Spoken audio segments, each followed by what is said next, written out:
মায়া মরে গেল, তোমার কাছে যাবে না। যদি তুমি এই বিষয়টা দেখে থাকো তাহলে ভেবে নাও সময় তোমার কাছে যাবে না। আমি সময়কে আগে থেকে চিনি।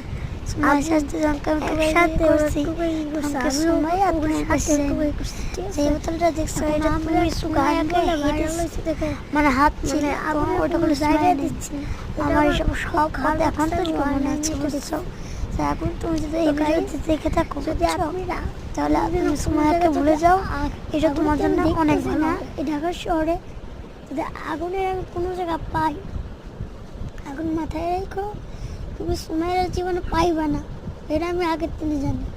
যখন আমরা রাস্তায় রাস্তায় ঘুরছি, বুঝছো, তখন সুমাইয়া তোমার কাছে যায় না। আর তুমি বলো কি সুমাইয়া তোমার ভালোবাসার জীবন। সুমাইয়া এক সাথে আছে, তুমি আগুন, তুমি আরেকজনকে খুঁজে নাও। তোমার ভাইরাল কারণে এখন সবাই পাগল তোমার।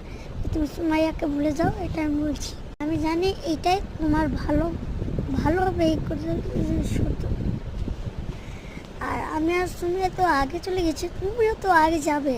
আর তোমার এই গানটা যদি রীতিমতো ভাইরাল হয়ে যায় তাহলে তুমিও আগে যাবে। আমি এগুলো বলতাম না, বুঝছো, কারণ আমি একটা ভিডিও দেখছি, ভিডিওতে দেখছি কি সুমাইয়া তোমার জন্য কাইন্ড দিছে, কেন কাঁদছে, এটা আমি উত্তর চাই। যদি কেউ জানে থাকেন কমেন্টে বলে দেবেন।